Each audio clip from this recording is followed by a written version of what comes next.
Hi Scorpio, welcome po sa ating channel. At ito ay inyong daily gabay tarot reading for April 3, 2025. Please be reminded kung naka-resonate kayo, comment down. Kung hindi kayo naka-resonate, ibigay niyo po sa iba kasi general reading po ito. This is for you Scorpio ngayong April 3, 2025.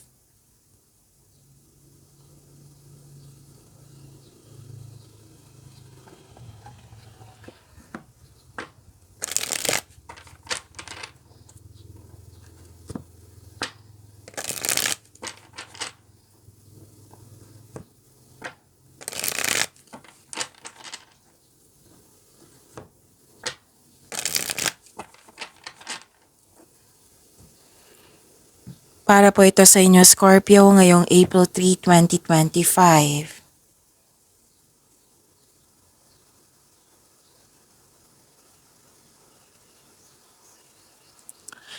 Maraming salamat po sa inyong patuloy na suporta at maraming salamat din po sa mga hindi nag-skip ng ads. Gamitin ang reading na ito bilang gabay lamang sa mga hindi pa nag-subscribe. Subscribe na po kayo at click bell notification para malaman nyo na may bago tayong video. Para sa mga gusto magpa-reading po, may lumabas dyan sa screen nyo ngayon. Panoorin nyo po at sundin ang instruction.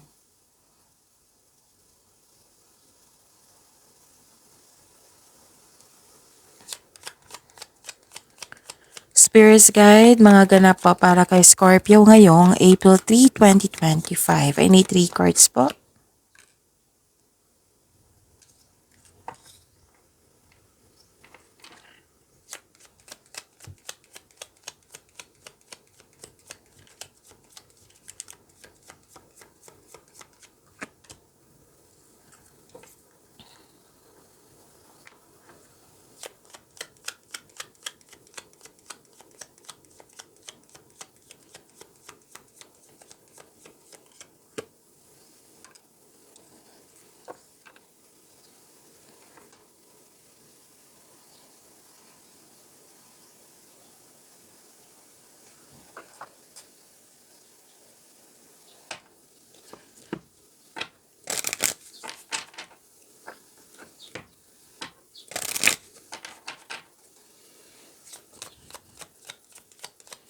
Spirits Guide, Angels, Archangels, Guardian Angels.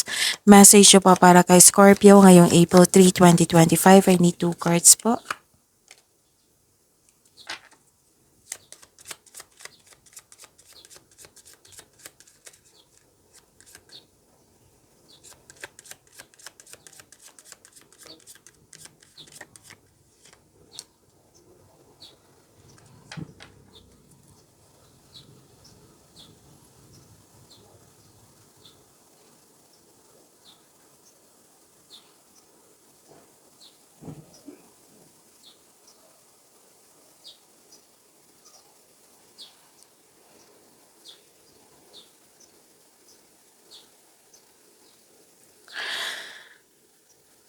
Scorpio, ngayong April 3, 2025, may biglaang pagbabago dito.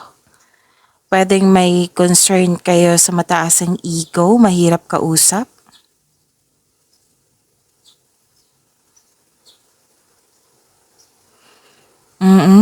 May nasikaso kayo sa malaking building. Pwede din na may nakaschedule na ito na may asikasuhin kayo sa isang malaking building. Pwede ngayon ito or nakaschedule na. May gusto nyo magkaroon ng time for yourself. Gusto nyo mapag-isa para makapag-isip, makapagpahinga. May isolation ako nakikita dito. May nakita rin ako dito separation. Pwedeng maraming case ng separation ha. Oo. Pwedeng separation of responsibilities or separation of literal na separation. Pwedeng tumiwalag, pwedeng nagkaroon ng closure, pwedeng umiwas, pwedeng nagput ka ng boundary or limitation. Tapos may new beginning dito, kakasimula mo lang sa connection sa isang tao, kakasimula sa trabaho, sa proyekto, basta pagsisimula. May nakita rin ako ditong na-hire sa trabaho kahit walang experience.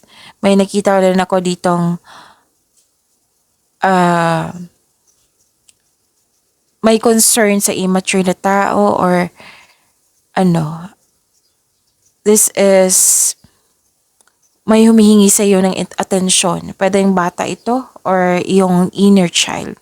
Mag-ingat kayo kasi may nakita ko ditong nagsisinungaling, may sinungaling eh. Pwedeng temptation din ito. Pwedeng dalawa ito. Pwedeng concern sa third party or tuto sa inyong desisyon. Pwede din rivalry ito, recognition. What I meant is rivalry or competition, tuso, mandaraya. Temptation andito, mapanlinlang andito. So kung gusto niyo malaman kung sino po ito, itanong niyo po sa inyong intuition. Para siguradong sigurado po.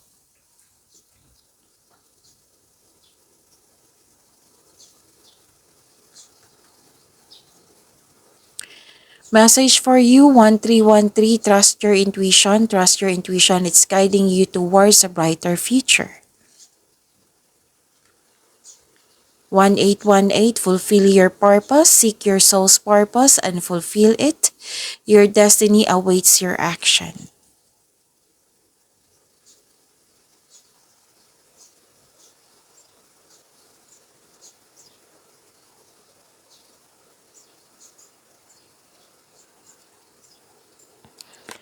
Spirits Guide, ano po yung energy ni Scorpio ngayong April 3, 2025? I need 2 cards po.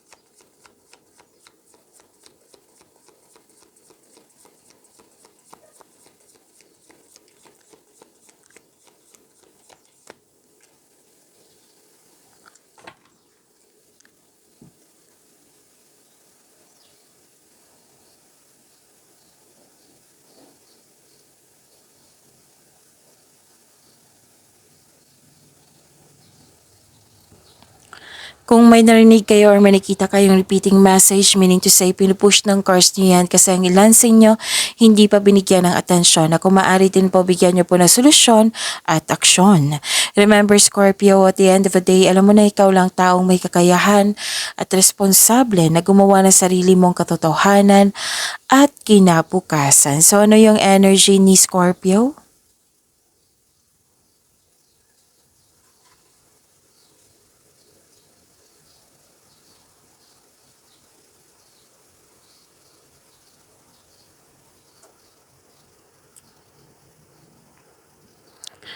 May concern dito sa hindi marunong magbigay halaga.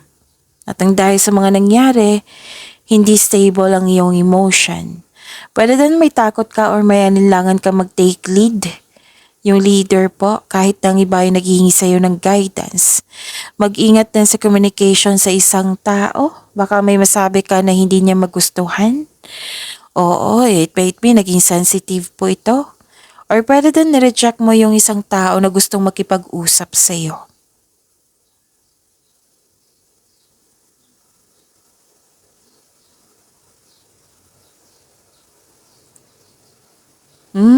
Okay. So, dalawang card na po nagsabi dito ha, na may gustong makipagkita or makipag-usap sa iyo. Oo, kaya pala na may rejection ako nakikita dito. Maaring, hindi mo ito kakausapin po. Gusto niyang humingi ng sorry sa inyo. Na-realize na po daw niya. At may nakita rin ako dito ang hindi ka kontento sa sitwasyon mo ngayon or sa kinikita mo ngayon or sa posisyon mo ngayon. So, ang sabi ng card nyo dito, there is something better for you, Scorpio. Kaya itong disappointment na ito is temporary lamang.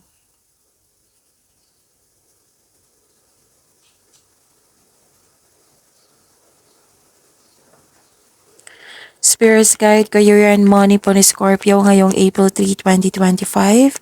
I need 2 cards po.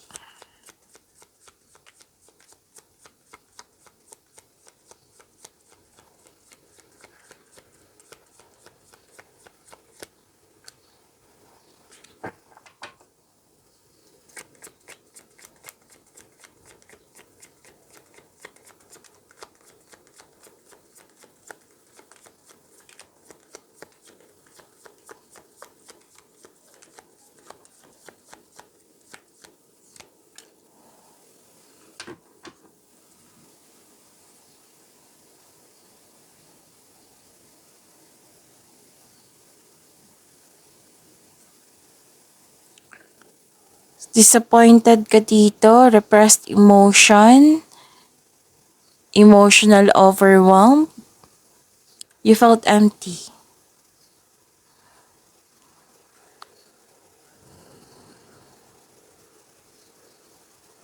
Okay. May nakita kasi akong blockages dito. You are feeling exhausted kasi may emotional demands akong nakikita dito. Kaya umiwas kayo sa taong toxic po na nagbibigay ng stress sa iyo. Pwede din may naalala kayo sa nakaraan na nag-invest ka ng time and effort sa nakaraan. Pwede sa isang tao or sa isang sitwasyon. At yun, nagsisisi ka dito eh. So, isa din to sa dahilan itong nangyari sa nakaraan na hindi ka madaling magbigay ng trust sa isang tao. Or sa isang sitwasyon. May trust issue na po. Tapos may sabi po dito na may offer or opportunity na binigay sa inyo, pwedeng sinabi ito ng isang tao or dumating talaga sa inyo. Pag kilalanin niyo po ng mabuti yung tao, alamin niyo muna ng mabuti yung offer na binigay sa inyo kung totoo ba ito or hindi. Both. Yung offer, yung tao. Kilalanin ng mabuti, sabi po ng court. Alamin kung karapat-dapat ba, alamin kung totoo ba.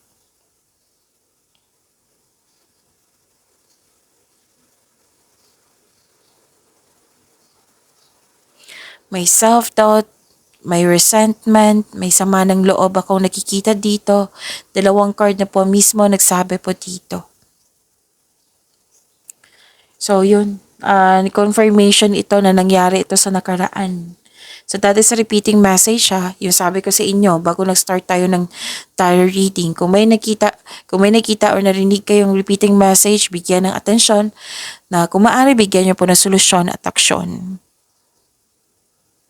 Okay, na-stuck kayo dito sa nakaraan, sa mga nangyari, pwedeng nagkaroon ng delay sa plano mo in terms of future plan, feeling mo na trapped ka and unable to progress without really understanding why. So, ang sabi ng card niyo po dito, ang advice po ng card niyo dito, accept and move forward. Hindi na kasi mababago yung nakaraan, nangyari na po iyon. Kunin mo lang yung wisdom message sa nakaraan, yung learnings po, para magamit mo sa present para sa future. Okay, para awareness. This is awareness, para maiwasan nyo kung pwede po. So lahat naman ng pagsubok po ay may naiwang aral sa ating buhay, so kailangan po mag-move forward kayo, make change. Kailangan din ng forgiveness dito, lalo na sa inyong sarili. Kung pagkakamali ito ng isang tao, accept the mistake of this person and so you can successfully let the past go. May gusto talaga makipagkita sa inyo, gusto nyo humingi ng sorry sa inyo. It might be nagkaroon kayo ng problema nito regarding sa money or sa career.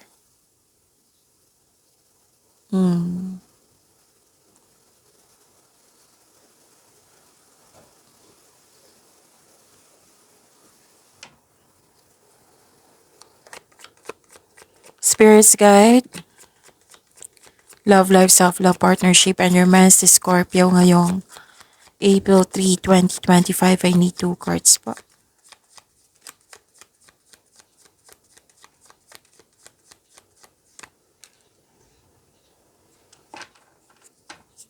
And the clarification of this card po.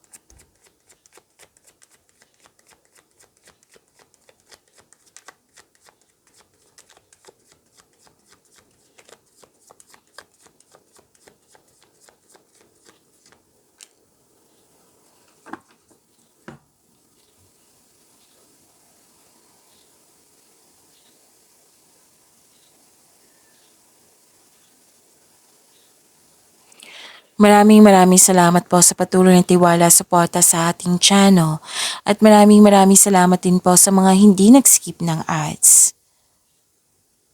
May challenge dito sa grupo ng tao, pwede sa family mo ito, Scorpio. Feeling mo kinokontrol ka ng mga taong ito, para hindi masunod yung plano mo sa buhay. May nakita rin ako ditong conflict over property. May takot ka rin mag-level up. Pwede din ayaw mong lumabas sa comfort zone mo. Andito rin eh. Andito rin yung concern sa third party. May ilan nga dito nag-take advantage yan yung kabaitan. Mag-ingat kayo sa taong mapaninlang at pagnanakaw. Pwede din may, tuto sa desisyon, sa pagkipagrelasyon sa isang tao, tuto sa kasal, basta may tutol. May nakita kong tutol dito. And may nakita din akong loss. Pwedeng loss of connection, loss of things, or loss of opportunity. Kung money ito, pag-ingatan nyo yung money nyo ngayon. Kasi may loss ako nakita dito. Pwedeng nawala, kinuha, nagkasta, na-damage, or ninakaw.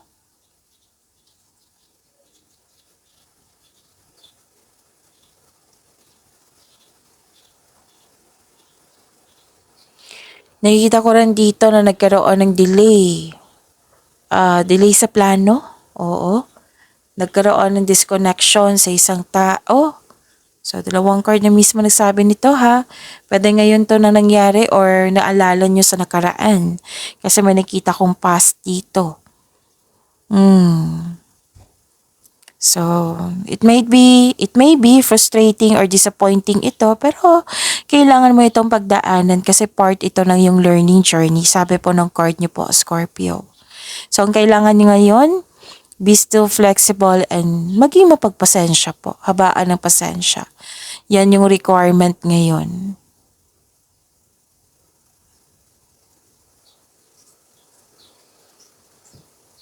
Pero don't worry kasi may nakita kong healing dito.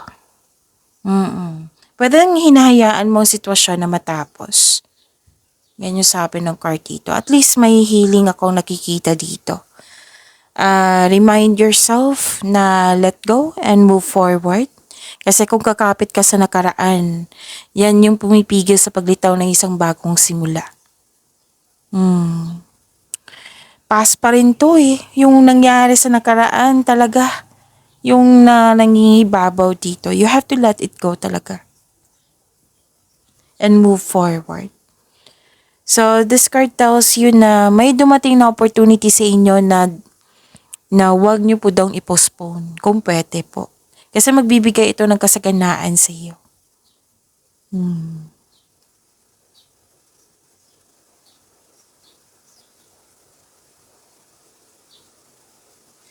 Nakikita ko rin dito na nagkaroon po ng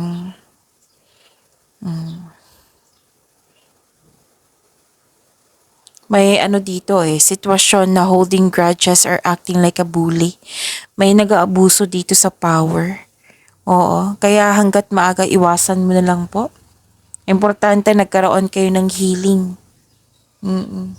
So may nag-aabuso sa inyo dito. And you're decided naman dito na to heal yourself. So, kailangan yung acceptance dito, pagtanggap sa mga nangyari. Kasi kung mag-focus kayo sa hindi nyo mag-control, wala talagang mangyayaring pagbabago po. So, you have to make it change. Change po talaga. Changes na may kasamang pagtanggap sa mga nangyari sa nakaraan. Changes, let go and embrace the new beginnings. Pagyamanin niyo po yung blessings na binigay sa inyo, Scorpio. See you tomorrow. Please like, subscribe, and click the button for notification para updated po kayo sa daily tarot reading natin. Maraming salamat po.